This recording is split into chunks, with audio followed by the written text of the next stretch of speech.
Hi, this is Matt from Geeks, Gadgets, and Guns, and you're listening to another fantastic show on the Self-Defense Radio Network. Visit selfdefenseradio.net to check out all the other great shows.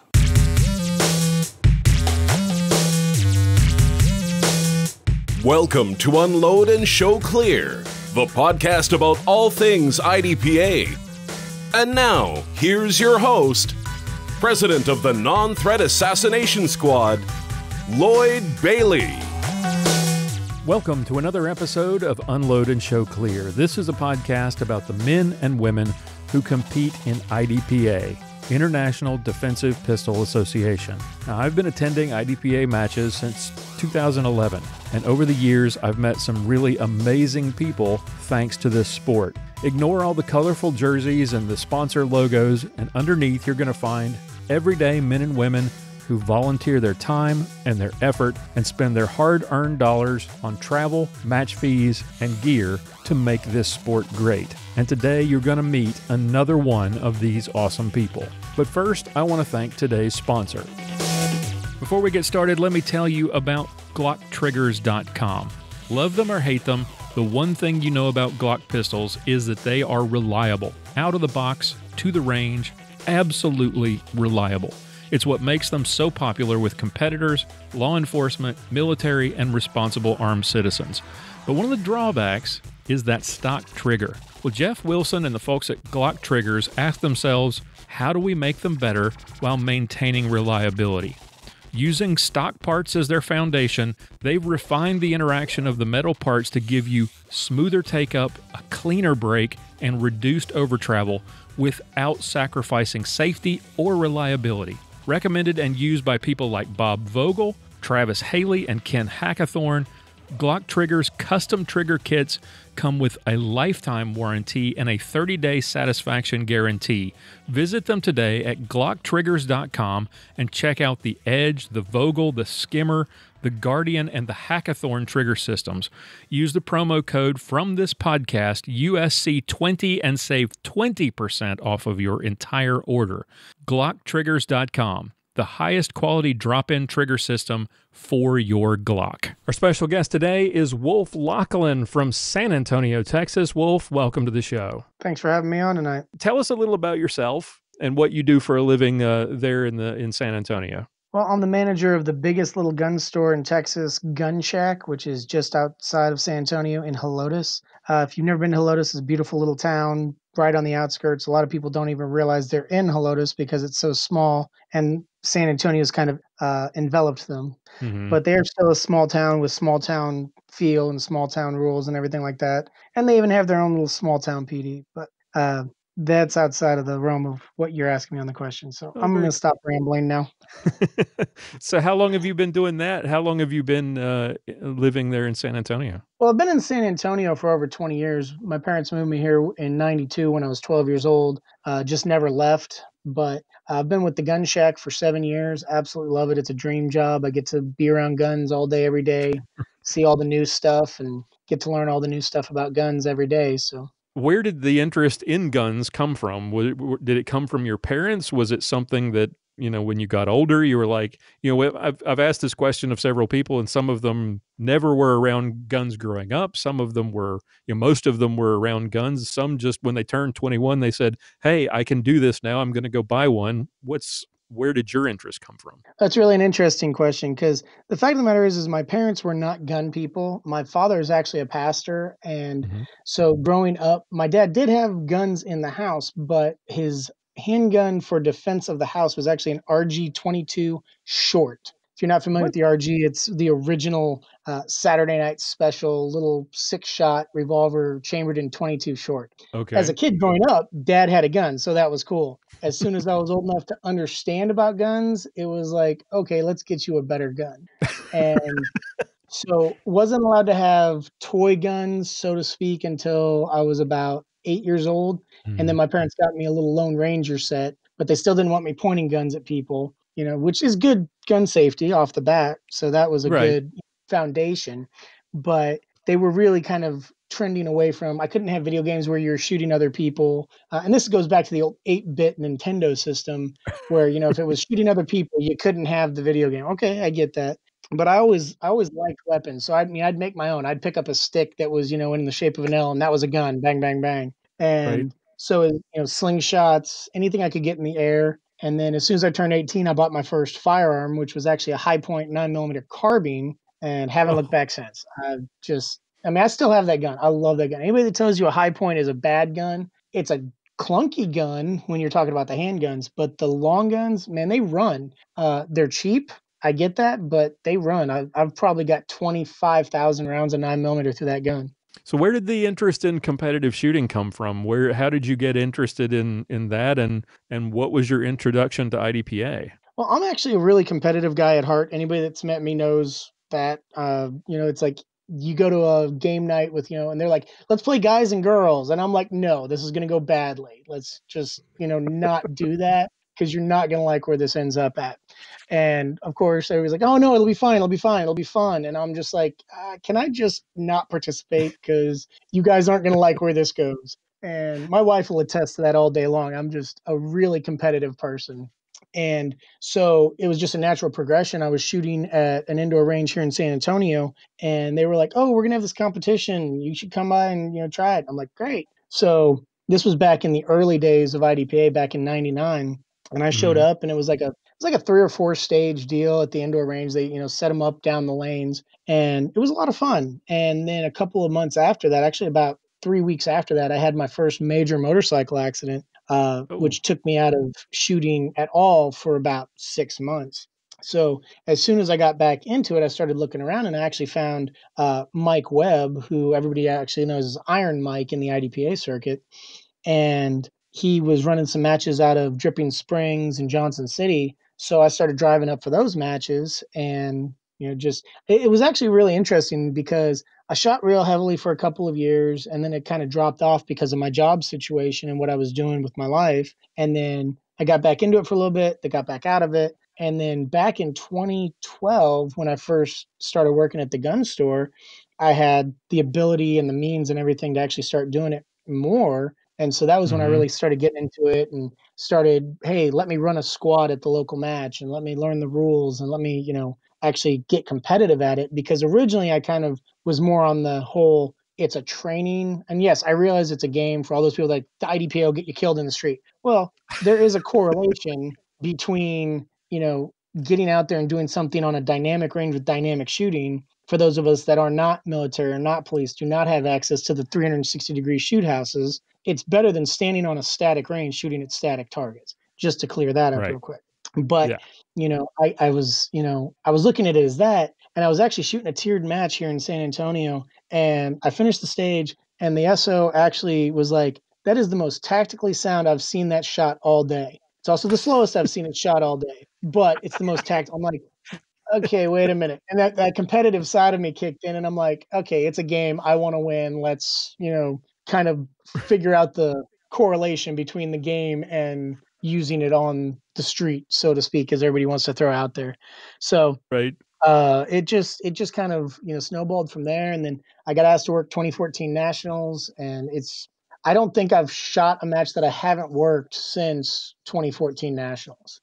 What was what you mentioned wanting to run squads and becoming a safety officer? What was the motivation there? Was it just if I learn the rules and understand them better, I can be a better competitor? Was it the competitive nature of it, or was it your competitive side, or was there something else that motivated you to get involved at that level? You could probably chalk it up to the competitive side, but the main thing is I was looking at the way the SOs were running the squads, and I basically said I can do it better. There's local SOs that don't know the rules, and it's like, they haven't kept they know the rules from 5 years ago. They don't know the current rules, and it's like, guys, you got to keep up with the current rules, especially if you have somebody who knows the rules roll up, and you're trying to argue with Mhm. them saying, no, that's not the rule. Well, that wasn't the rule 5 years ago. It's the rule now. And that's a big problem with the area that we're in, is that we do have a lack of SOs that are up to speed on the rules. And so it kind of does detriment the local club scene, because you get people that are shooting at the local level, and then they're like, oh, let me go shoot Gulf Coast, or let me go shoot Texas State, or let me go shoot North Texas Regional. And they just lose their minds because they're like, wait, I can't do that. And no, you can't. Right. So how many, you talked about you haven't shot a match that you didn't also work since 2014. How many matches a year are you working? Tiered matches anywhere from 5 to 8, up to and including nationals and worlds. The last couple years, I haven't been able to make it to nationals, and I'm not sure whether I'm going to make it to worlds or not this year. I'm wanting to, but being away from my daughter for like 9 days is kind of out there for me. So, but Right. anywhere from 5 to 7 plus 2 to 3 local matches a month. And even at the local matches, I'm always working, running the squad. I try to get there early to help set up and stay to make sure everything's torn down at the local level. With tiered matches, I'm obviously Right. not there for helping set up, but if you've ever seen me at a tiered match, I make sure my bay is torn down before I leave. What's the practice routine like? If you're working all these matches, do you have a chance to improve your own skills, and how do you do it? Well, with the shooting the tiered matches on staff day is actually really good because typically the other staff members are, on that level as well. I've had the luck to shoot with Cody Ray a lot, and Cody Ray is just a wealth of information. And then, Mhm. also I do have the access to a private range through the store and also through a friend of mine that allows me to shoot without having to pay range fees, which is nice. So I try to get out and do at least, especially leading up to a major match, 1 to 2, 100 round range sessions a week. Plus, of course, dry fire is always a good way to just practice reloads, sight acquisition, trigger press, all of the basic fundamentals. My dry fire routine has been, interrupted by having my daughter because I can't be running my buzzer at 11 o'clock at night when she's sleeping. So I've got to be careful about that Right. because otherwise the wife gets mad at me. Before we had my daughter, she'd go to bed. I'd be in the living room doing dry fire. Now I've got my daughter. She's like, knock it off. So I got to be a little bit more careful, but I still get in 3 to 4 dry fire sessions a week. And I know there's people like, oh, I dry fire every day. Oh, that's great. Try having a 7-month-old daughter and doing dry fire every day. It's not going to work out too well for you. So The important thing is that you figure out, a routine that works with your life situation, and then you stick to it. absolutely. And of course, life always interferes with stuff. But at the same time, you miss a dry fire set. If you're supposed to be doing dry fire Monday, Wednesday, Friday, you miss Wednesday, make it up Thursday. So Right. Yep. So what is currently your favorite division? What gun are you competing with? right now, probably ESP and CCP after that. I'm using Janique's. They're actually, a lot of people pronounce it Canik or Canik, but I actually talked to Bor Angel, Mhm. who is actually from Turkey, and he told me the proper way to pronounce it is actually Janique. So here in Texas, Ah. you're not going to convince people to do that, so I still refer to it as Canik or Canik in the Nope. store. But I absolutely love those guns. I actually just purchased my third one. The TP9 SFX is an excellent ESP or carry optics or even SSP gun out of the box. You own a TP9 SF Elite, right? I do. I Okay. do. Yeah. So you can attest to the fact that out of the box, it's arguably got one of the best striker fire trigger pulls on the market. And Oh, there's yeah. actually a company making aftermarket triggers for them now called Freedom Smith, which is actually here in Texas, which is really cool. And I got one of their Freedom Smith triggers for my Elite, and that caused me to be like, hey, I love this trigger. I want one for my SFX. But the problem is if I put it on the SFX, it knocks me out of SSP. So then I Right. decided to purchase the SFL to use in SSP, but I can also use the SFL as a backup to the SFX when I'm at matches shooting the SFX. Gotcha. So the I can't say enough good about that line of guns. And especially for a first time IDPA shooter, if you go out and buy an SFX, you've got ESP, SSP, and carry optics all in one gun, and you can be extremely competitive on every level with that particular fire. You can be competitive with the Elite, which is about the size, a little bit bigger than a Glock 19. You've got the competition sights, and that trigger's phenomenal, and you can shoot SSP or CCP with it. Right. And the only problem with the Elite is it's kind of like the same thing as saying if you take the same level of shooter with a Glock 19 versus a Glock 34, the guy with the Glock 34 is going to Mhm. win because of the fact that with the longer sight radius, the reduced muzzle flip, everything like that, you're going to be faster with a longer barrel. So that's the only reason why I don't use the Elite as an SSP or an Right. ESP gun is because of the shortened length of the barrel. With Yep. That gun, that's the gun I run in CCP all day long, and I'm extremely competitive in CCP with that gun because of the fact that the trigger is really good on it. All right, let's play a little something I'm going to call Pick Your Poison. I felt like guests were getting a little too complacent with the questions. They knew what was coming, so I'm going to throw some curveballs at you. I'm going to name a couple of things, and you have to pick one or the other. It can't be both, one or the other, and you got to tell us why. If you have a choice, do you shoot a standard stage, first stage of the match, or the last? I would say last, simply for the fact that I always tank standards. And the fact that I always tank standards, especially if it's in the middle of the match, I can be having a great match. I get to standards, I mess it up. Even though I try to leave it behind, it's always lingering there that, yeah, you tanked standards. So I would say do it last. That way, even if you tank it, it's at the end of the match. There's nothing else you can do about it. It's over. It's done. So if I had a choice, I'll do it last. Gotcha. Swinging threat targets or swinging non-threat targets? Which do you prefer?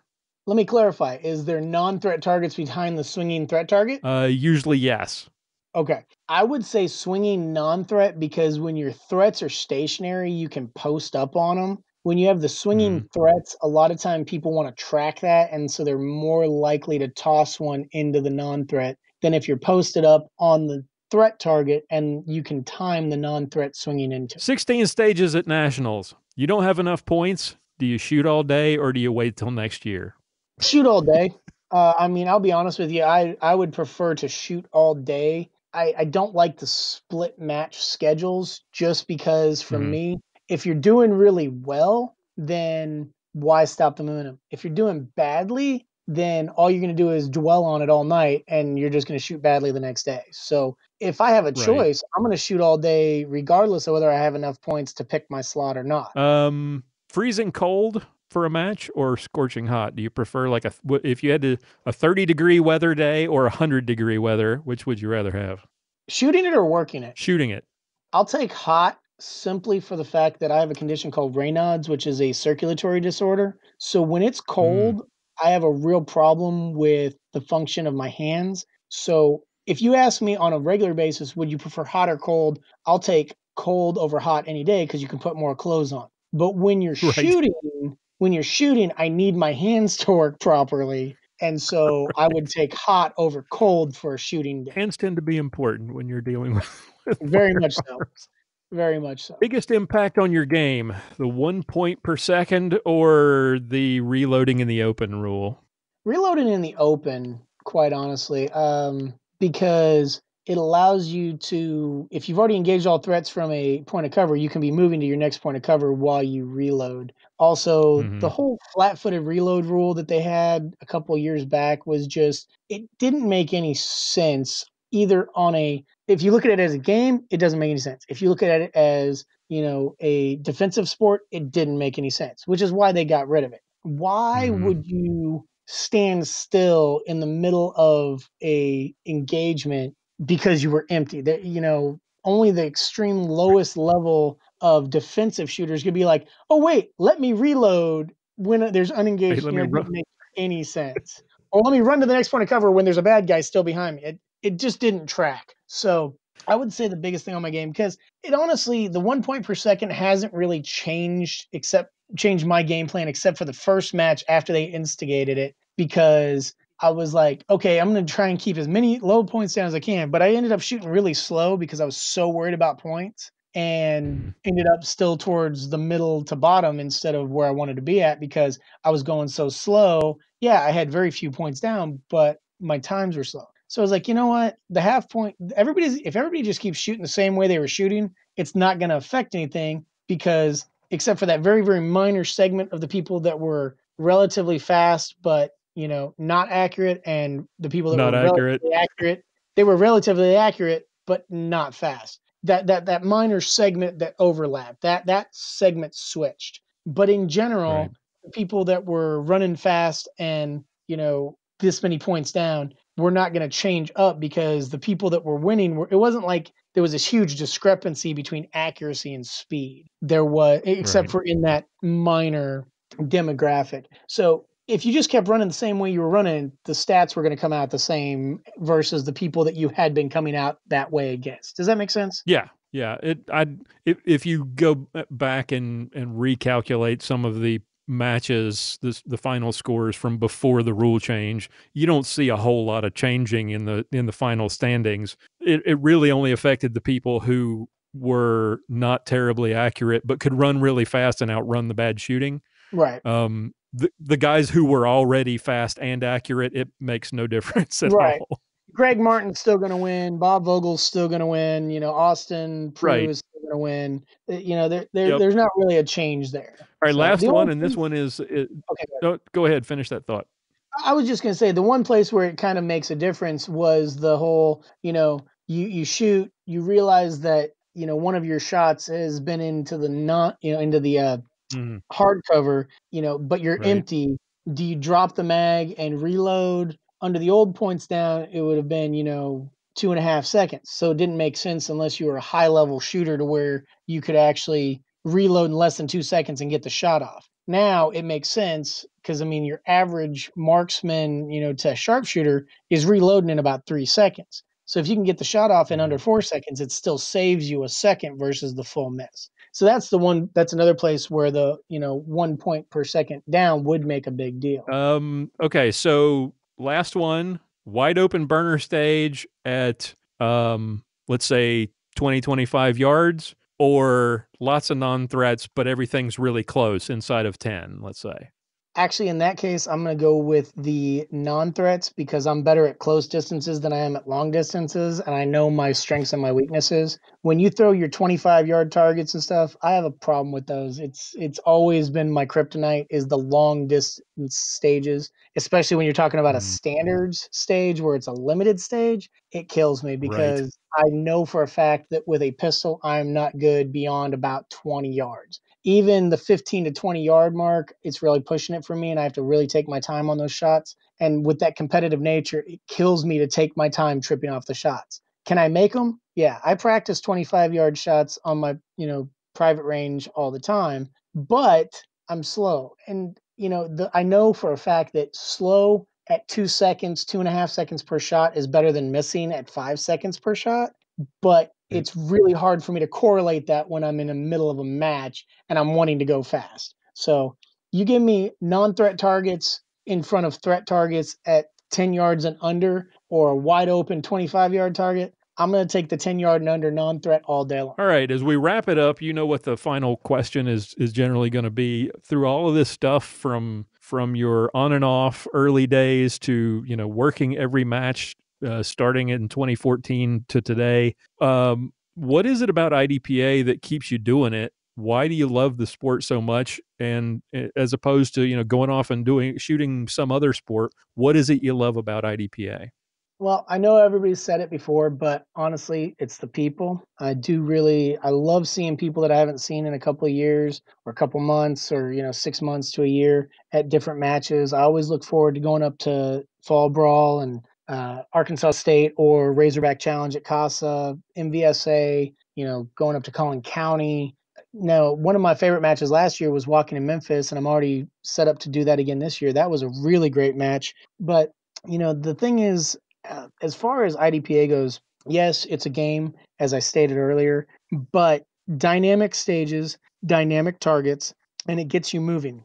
A lot of people, especially in Texas, I'm a licensed to carry instructor with the store. And so I have people that come out and shoot, they shoot for the class. And I see people that can tear a hole in the center of a target the size of a hard ball at 3, 7, and 15 yards. But all they've ever done is static range with static targets. You get them out on a dynamic range with dynamic targets with having to figure out cover, concealment. Is this a threat target? Is this a non-threat target? And they just lose their minds, and like they'll go through a stage and they'll completely miss like 3 targets because they've never had to worry about anything other than pick up my gun, shoot the target, set my gun down, reload my mags, talk to my friends, pick my gun back up, shoot my targets. And that, yes, the fundamentals are important. Trigger press, sight alignment, stance, grip. All of those are very important when you're talking about self-defense. But in the real world, a bad guy is not going to stand in front of you, say, hey, I'm going to do you harm. Now shoot me, and wait for you to take your shot 15 to 20 seconds later.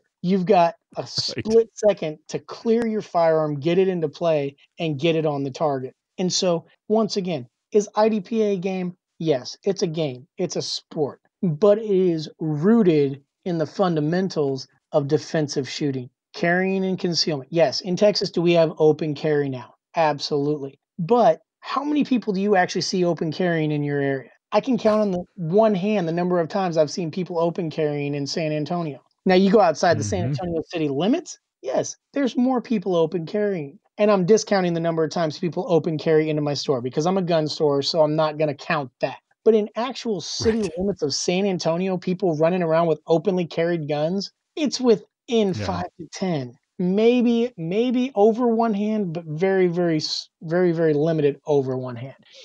But that's neither here nor there. So back to the original question. It is a way to get people on a moving, shooting, dealing with thought processes that you might deal with in a defensive scenario. How many times are you going to face down 9 guys, in a real world scenario? But what I tell people when they're like, oh, it's just a game. Okay, I get that. However, in my game, you have to deal with 14 different variables. You also have to worry about what direction your gun is pointing. You also have to worry about, all the rules. If something were to go down in a real world scenario, you only have to worry about good guys, bad guys, and taking out the threat. So you don't have to worry about your 180. You don't have to worry about, all these little things. Not to mention the fact that you probably have a lot more ammo in your gun for most people than they do when they're shooting IDPA because of the mag restrictions. So the core fundamentals of the game transfer over into the real life of a concealed carrier because, like you said, you've got those basic core things that you've got to do. You've got to make a decision whether or not you're going to deploy the gun. You've got to decide whether or not this thing is something you need to shoot, and you've got to get the gun out cleanly and put it into play if necessary without getting it all tangled up in whatever you're wearing. So all of those sorts of things that you have to do in this game, like you say, it translates into real life. Right, absolutely. Well, Wolf, thank you. I really do appreciate you taking the time. We get to, one of the great things about this podcast is that I get to see people like you that I enjoy seeing it several times a year, but we never get a chance to sit down and talk one-on-one and get to know each other. And it's been a great blessing to do this. And I really do appreciate that you took the time to do this, especially with the busy family life now. And I look forward to seeing you at another match in the near future. Texas State? Texas State and Arkansas are my next. Arkansas and then Texas State. I'll be at both of those, so I'll look forward to seeing you at those. All right, that's all the time we have for today. I want to thank our guest for coming on the show and our sponsors for making all of this possible. Take a moment, if you would, to check out the website, check out our show notes at unloadpodcast.com. We've got lots of interviews with more amazing guests like the one you heard today. Join our Facebook group at unloadpodcast.com/Facebook for all the latest updates and to connect with other fans of the show. And if you'd like to support the show, we sure would appreciate it. Consider becoming a patron at unloadpodcast.com/extra. I've got some full-length interviews and special content available there exclusively for patrons as well. And if you know somebody or you yourself would make an interesting guest for a future episode of Unload and Show Clear, please contact me at lloyd@unloadpodcast.com or click on the contact page on the website and send us a message. We'd love to hear from you. Tune in again next time for another episode of Unload and Show Clear.